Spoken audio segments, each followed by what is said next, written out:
We are going to go ahead and continue with our media availabilities today. We're now joined by Joey Logano, driver of the number 22 Ford for Team Penske. Joey is our most recent Cup Series winner. Congratulations, Joey. Thank you. We'll go ahead and open it up for questions. If you have one, please raise your hand and we will get a mic over to you.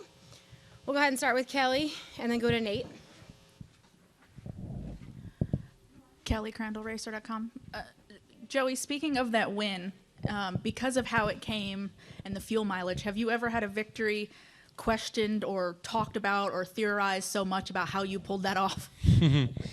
Not really, actually. That was probably the most, which, honestly, I would say the same thing if it wasn't me. But knowing that, hey, we're pretty straight up and, we did a really good job at saving fuel under those cautions. And, it all kind of just played out just right because, we didn't have the best track position at the beginning of the race, so we saved some fuel there. You get a lot of cautions. We were able to save quite a bit under those cautions. Just kind of worked from the engine side. It seems like we make pretty good mileage. Our bodies, seem to be pretty good on the, as far as a drag perspective.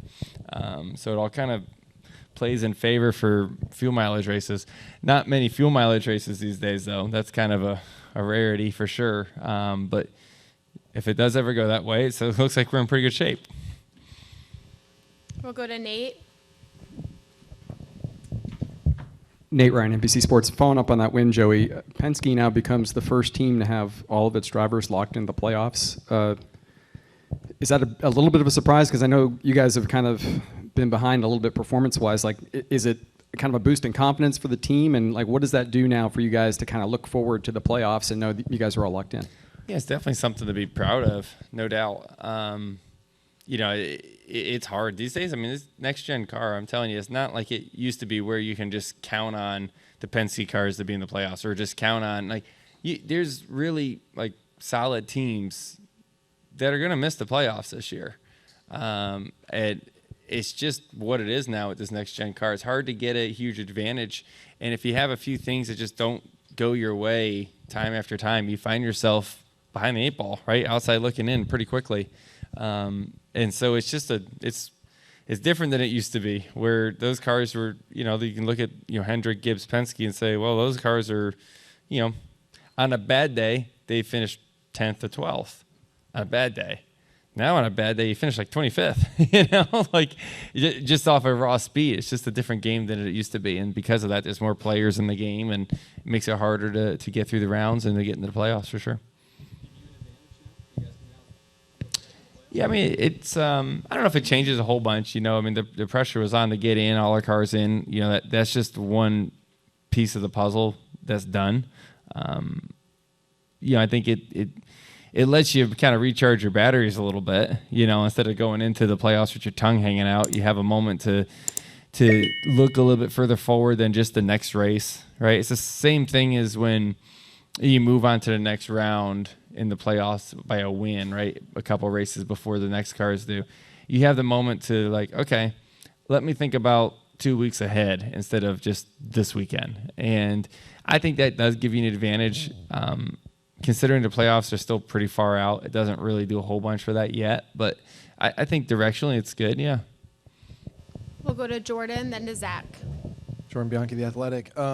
Streets and road courses, you guys use multiple spotters. So I was curious, how do you go about determining who's going to be your second and third spotter on a track like this? I let Coleman handle it. He's got the connections, and we've used the same people for years now. Really, I think ever since Coleman started spotting me, last couple of years have been the same, maybe even longer than that too. But let Coleman kind of handle that and decide where the most important spots are. And we talk about it. Don't get me wrong. I don't just say, hey, handle it. But we talk about it and try to figure out where's the best place so they can see and things like that. in terms of where Coleman is situated, he's the main spotter. Is there a preference on where you want him or where he wants to be? And conversely, within the team, maybe does every driver kind of have a different preference on where they want their main spotter? We try at Penske to keep everything with a system, right? Like where everything's consistent throughout all the teams. That being said, sometimes there's things a little bit different, but the spotter choice a lot is because of the driver and what he feels is best about working with the spotter. But having your main spotter on the main spotter stand is probably best. And here it seems like that's the best view, anyways. So that's what he'll be. We're going to go to Zach and then Jeff, then back over to Jerry. Zach Sterniolo, NASCAR.com. Two for you, Joey. First, just walking through the garage, seeing this track come to life for the second year. What's been your takeaway year two, just in the few hours that we've seen this place really start to be built up again? Yeah, it's nice to at least know where you're going a little bit. I've been out there walking around, getting all my stuff gathered up. At least like, okay, I'm going to change in this driver lounge thing. Like, okay, I know where the hauler's at. Like last year, you're out there like, where am I? Like you literally pull up your GPS on your phone to try to figure out where you're at. So it's nice to have an lay of the land. I'm sure everyone could probably agree with that sitting in here too. That part's great. But I think also, you talk, to some of the fans, you're just walking over here from the hotel. Everyone seems to be very excited, and the weather's great, so the energy is much better. I feel like just last year, everyone was so excited about it like they are this year, but it just was kind of, but it's going to rain. Everyone just kept talking about that, which this year everyone's talking about how great the weather is. So I think that really is going to give us a fair shake. And, I could see everything play out the way it's supposed to. On time with the schedule and the concerts and all that, like everything can go the way it's supposed to and be fun to see. You're also in the Xfinity car this weekend as well. What kind of an advantage can that be in terms of just getting reps in laps around the racetrack, despite how different the cars are? Yeah, there's no doubt that running on a street course more is going to be better. And I think the best example of that is Shane, right? When you look at the experience he had on street courses, it showed up immediately in a car he never drove before here. So it tells me it doesn't matter what kind of car you're driving, he's able to gain that experience. And so, for me, when this opportunity showed up, I was like, well, yeah, I'll drive it. I'll do it. It's just because it's the experience you get and knowing the little nuances of the track. It's so different than any other road course you go to, and it's just a matter of just finding those little details and getting comfortable, knowing where the passing zones are, knowing how close you can get to the walls, and being able to maximize things. It just takes some time, and I think more laps will help. We'll go to Jeff, then Jerry, then Lee. Joey, assuming this race doesn't stay here. I'm right over here. I don't see. Oh, you're right there, right next to him. Yeah. I lost you for that. I was like, oh, there he goes. Assuming my wife. Assuming this race doesn't stay in this city forever, but maybe there's another street race in the future, 10 years from now. What are the elements that, as drivers, you guys like, that should be continued to be pursued going forward? I mean, whether I don't know, the hotels, the access, the way the course is laid out. What are some things that come to mind in terms of this needs to always be a part of NASCAR street racing? I think the fact that we're bringing the race to the fans, or even bringing the race to not fans, is so important. This is about growth, right? I mean, if you're a diehard NASCAR fan, you're going to go to a race, right? You're going to travel. You're going to do the whole experience. You're going to go, wherever your favorite track may be that you want to see the cars at, and do the whole nine. Whereas here, if you're not a NASCAR fan, well, guess what? We're in your face. You're here.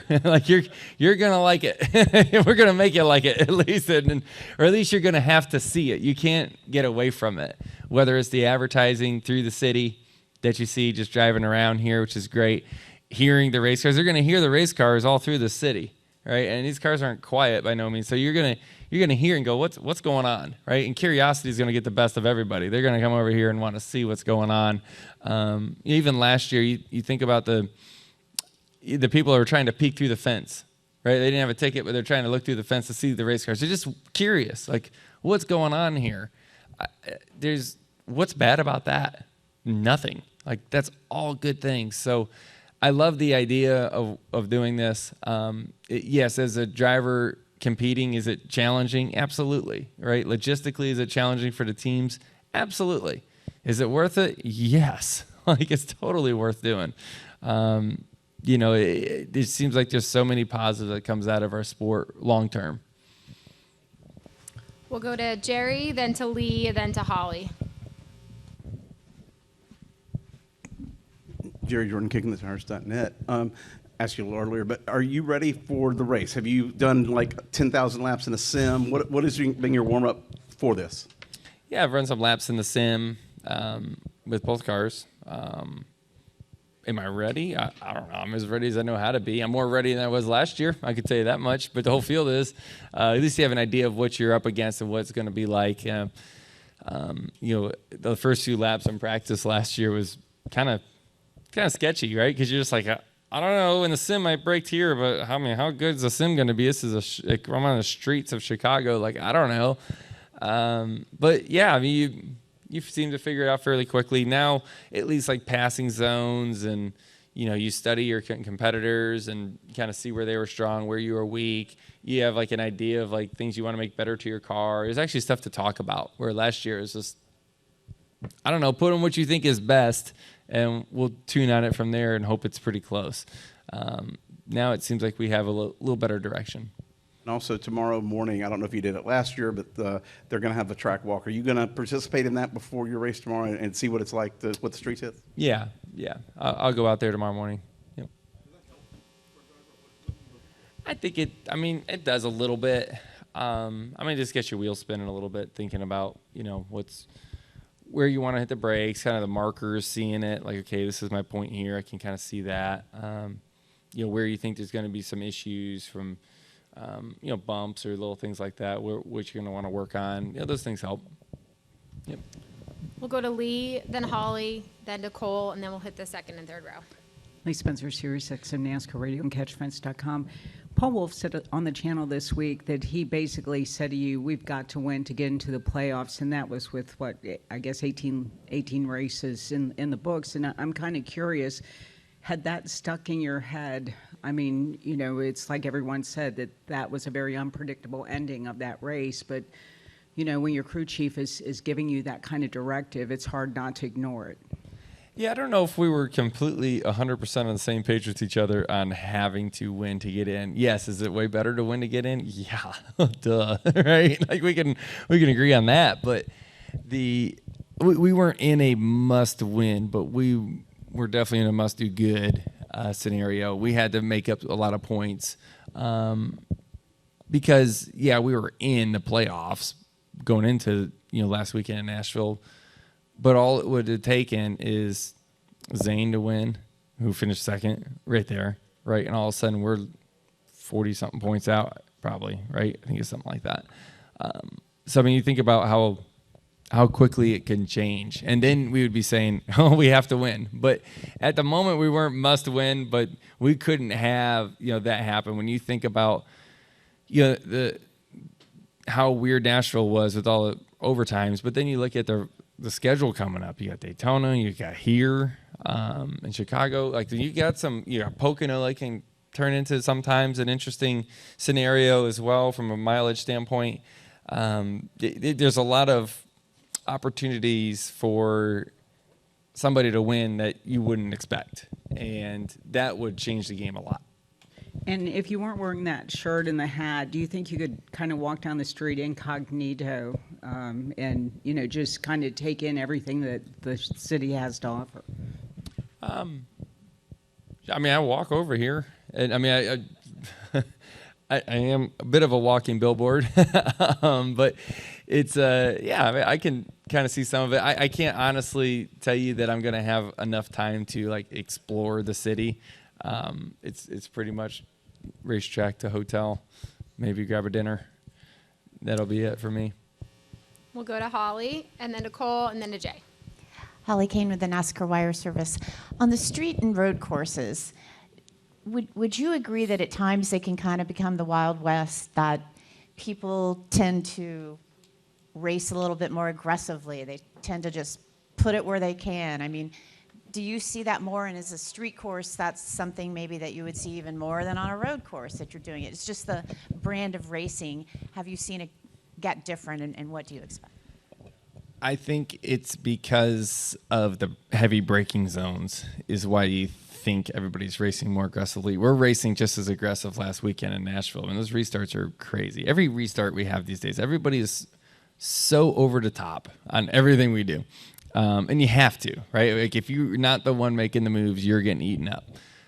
So you have to be willing to just go. It's just more noticeable here because when you make a mistake at Nashville last weekend on a restart, you may wiggle up, right? And you go up the racetrack. Maybe you don't hit anybody, but you lose a few spots. Okay, no harm, no foul, right? Like that's it. Well, here you're got a pretty decent sized braking zone. You start getting the wiggles there. What are you going to do? Like, there's no runoff. You're going to hit the wall. You're going to run into somebody, you know, and how do you pass somebody when you're all about the same speed, right? Like we talk about this every week. How do you pass them if you're running the same speed? Well, you got to be willing to get outside of your comfort zone a little bit, right? Like there's where you feel like you're comfortable making speed, but to pass them, you have to go further, and you got to be offline. And maybe there's a bump down there you haven't seen yet because it's offline, and you start going.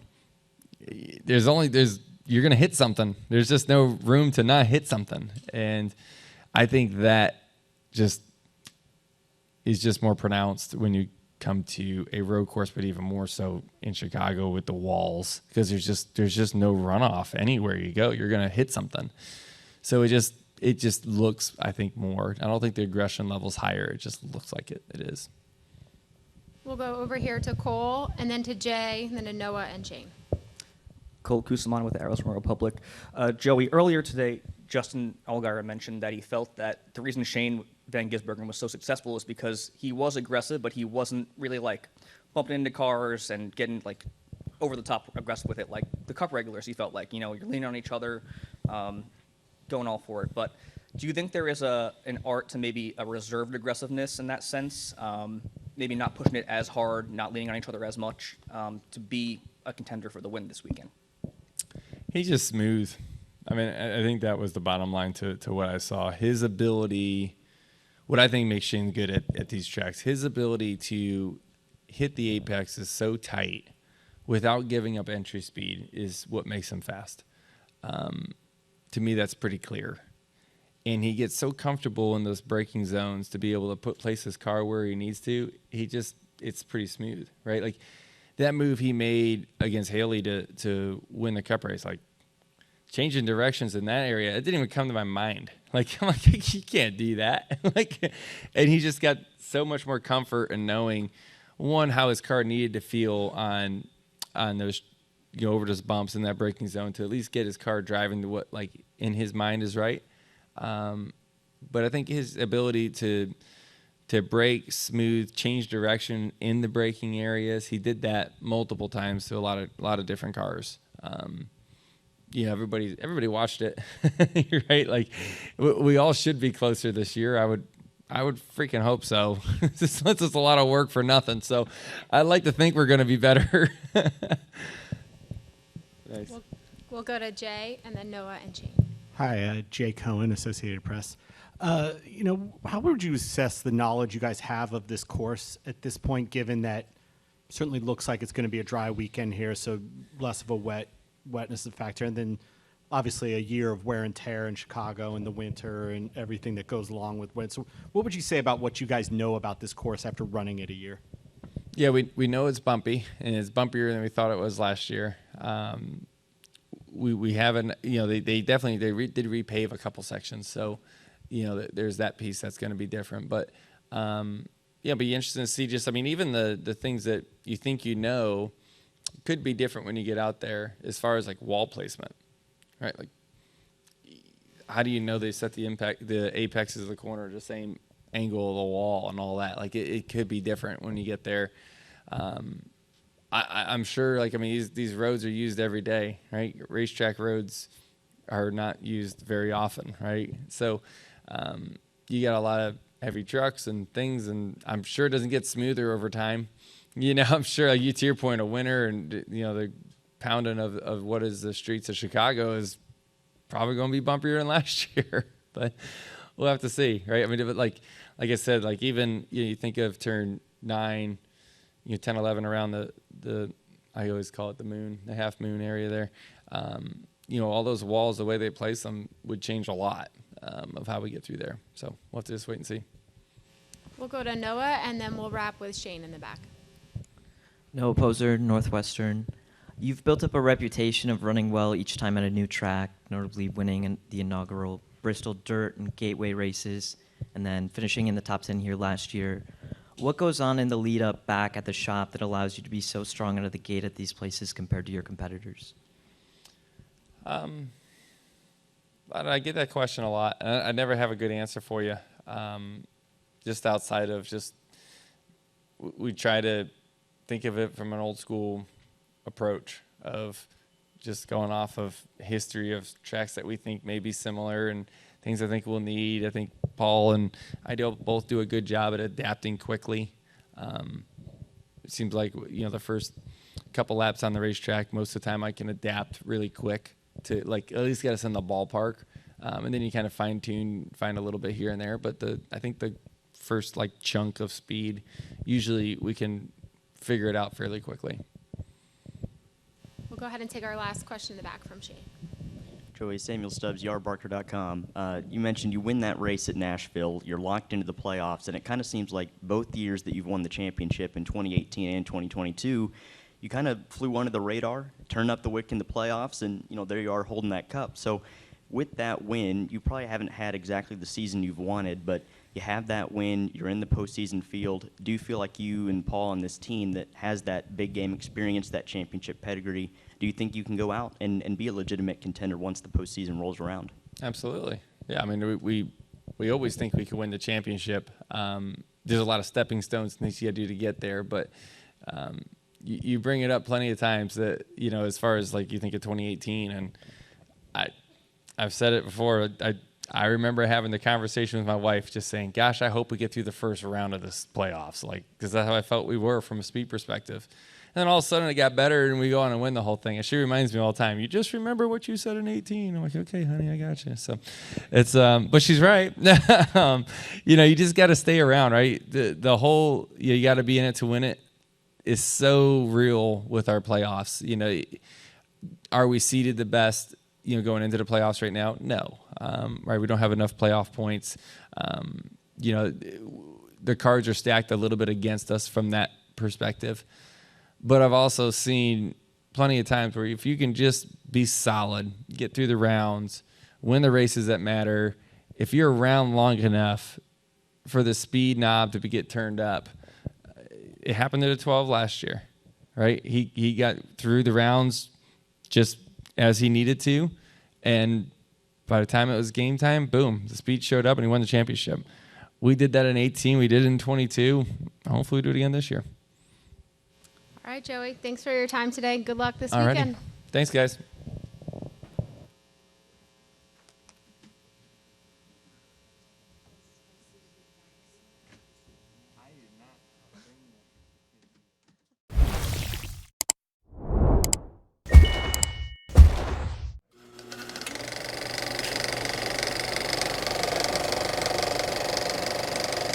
All right, there's the checkered flag. Great job, driver.